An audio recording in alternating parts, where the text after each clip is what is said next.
What's up YouTube, Katia Howard, the Wanda Loving Vegan here. You may have seen part 1 to this video where I talk about how vegans need more solidarity. I also referenced the fact that veganism is taking a huge hit lately in my opinion, and I'm going to elaborate a little bit more on that in this video.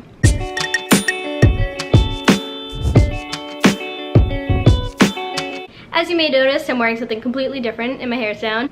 This is because I'm choosing to completely refilm the video for you. When looking over the last footage, as much as I liked some of what I was saying, I've come to realize that I talk a lot. I have a tendency to just rant, and it makes it really hard for me to edit YouTube videos and make them short enough for you guys to actually want to engage and watch when I have like 20 minutes of content. Therefore, I'm going to try to talk pretty fast. I'm going to try to speed up my point and not rant as long as I normally do. I'm going to start this by mentioning what I've recently noticed about how I think the meat and dairy industry is fighting back, and I'll give examples as to why. I was just on vacation in Maine with my boyfriend. It was a pretty quiet lake house, so we had some downtime.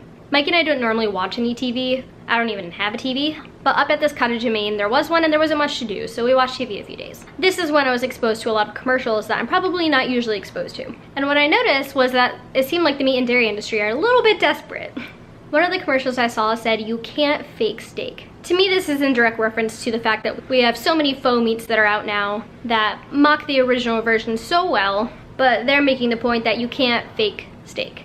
This naturally was the Outback Steakhouse, but they're making direct reference to all the faux meats that are out there and saying that steak is not one of those things that you could fake, therefore you should just continue to eat steak at the Outback Steakhouse. I've heard that there are pretty amazing steaks that have been released out in like the UK and are selling extremely well, but here in the US I've yet to see it, or at least be like a common product that people go out and buy.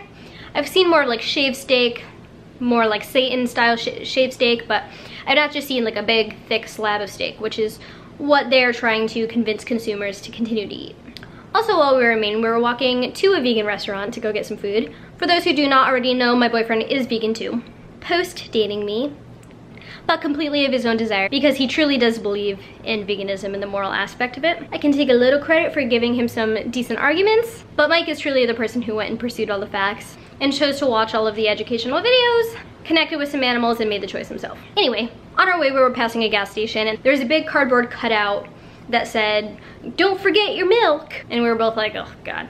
To me, this shows how desperate the dairy industry is for sales, because within the last year alone, veganism has risen over 5%.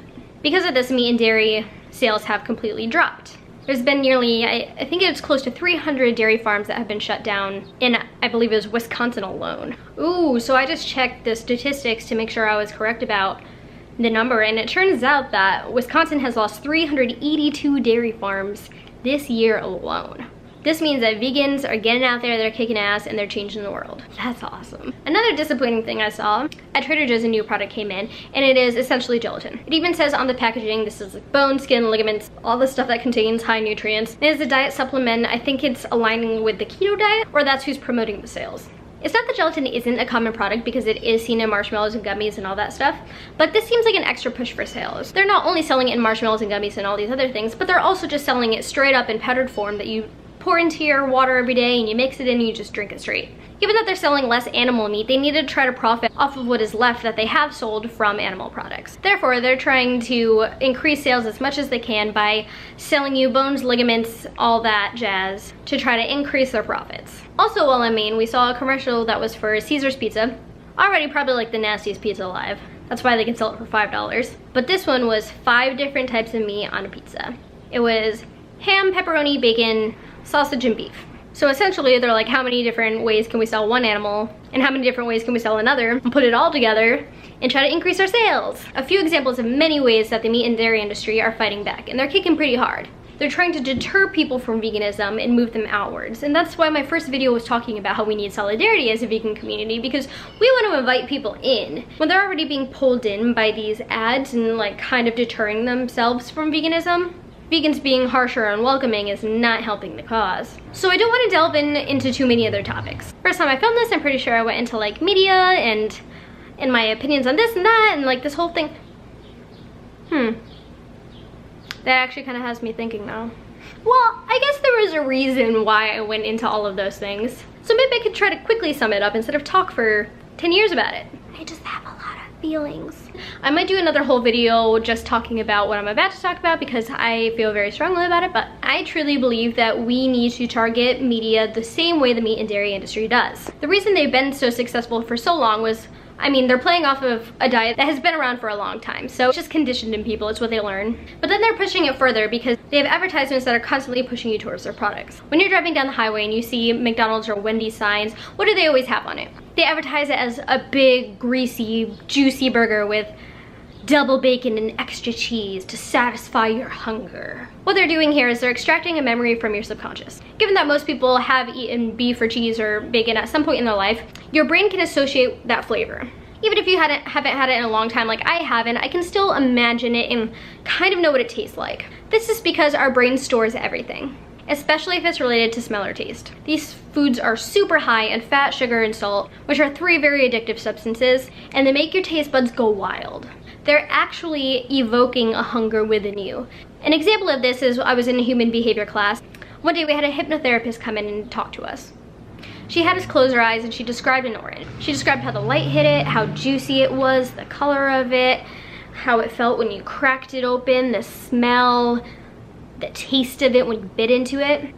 And then she asked us, how many of you are craving an orange right now? How many of you can taste this orange that I'm describing? How many of you have saliva building up in your mouth right now? I sure was one of those people. She was able to find something that you can associate with and bring back a memory of it. And what did that do? That made me really freaking want an orange. And this is exactly what marketing is. This is some of the reason why these fast food joints have become so successful. We all know that their food is pretty disgusting and it's in no way healthy for you, but it tastes really good, especially if you're drunk. It's high in all these rich flavor values of salt, sugar, and fat, and you just crave it. You just want more. It's an addictive substance. It's addiction. So this is how they do so well in advertising. Or the milk commercials. Got milk? Slow digging into ice cream for Haagen-Dazs or whatever other ice cream company. They do a really good job is my point, and I don't want to keep talking because I know I do this, because I know I talk too long, but... So my point, what I think is super important for us, is that we need to target people in the exact same way. Is this sort of manipulation? Well, to be honest, we live in a manipulative world.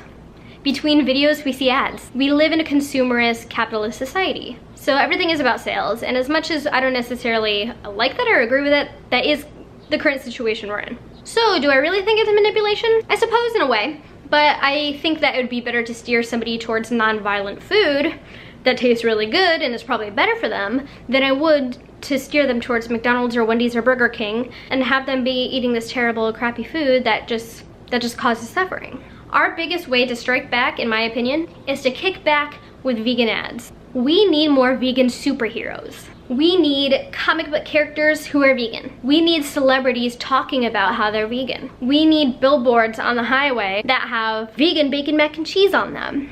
We need more talk about animal suffering. We need to help reinstill compassion. We need to evoke compassion back into people. We need to show depictions of these animals that we love and are trying to save. As somebody who truly, honestly believes in science and the way things work, has a basic understanding of the human brain, has a basic understanding of psychology, we need to utilize what actually works for the human brain. It takes a lot to get somebody to really contemplate or think about something. People don't just change their entire life around on the spot. Usually, some people can. And I'm not saying that that's not possible, but it's definitely not common. As much as I would love to see all the animals free right now on this very spot, I want every single one of them to be free. I do not condone their suffering in any way. I understand that that's not gonna happen. I understand that humans are not just gonna stop doing what they're doing on the spot right now. That it is actually literally and physically impossible to shut down all factory farms in this moment. Therefore, what I would rather do, of course always state that I do not condone animal suffering and that animals have a moral right to life, and I will say that every time, though it might not always be effective. So what I'm also going to do is I'm going to target all other points of veganism because people need a lot of convincing. Giving them one straight answer won't do anything for them. They want to hear the personal health. They want to hear the environmental health. They probably don't want to hear so much about the animal suffering, but I'm going to tell them anyway. Fact of the matter is we need to utilize everything that we can. A lot of people will go back in time and start to believe in animal lives and their inherent right to live. Sometimes after they've already made the choice based on health or environmental issues. Everybody is different and there are over 7 billion people on this planet. We need to start understanding that there is not one single method that is going to work. Therefore, we have to utilize every method we have and we have to target it from every angle. I'm doing the thing again where I'm gonna say, oh, go to another video where I delve into this, but it's because I don't want to stray too far from the topic. And I have a whole ton to say about that. So that will be probably my next video, if not a later one, but please tune in for that one because it's super important to me. Before I go too far astray, I just want to wrap up and summarize the point of this video. Essentially, what I've noticed is that the meat and dairy industry is losing sales and they're fighting vegans pretty hard. They're kicking back and it might be actually working, even if it's just a little bit. But a little bit is too much for us. Therefore, I think that we need to strengthen our defenses, we need to build up our offense, and kick them back right in the ass. Therefore, I'm gonna do everything in my power. I'm gonna talk about it, I'm gonna advertise whatever I can, and I encourage all of you to do the same. We need to come up with a plan to strike back, or just push it even harder than we are. And to all those activists who are out on the streets,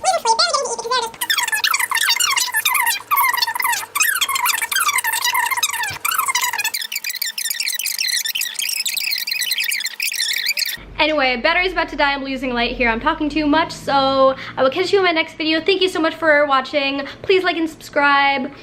See you next time.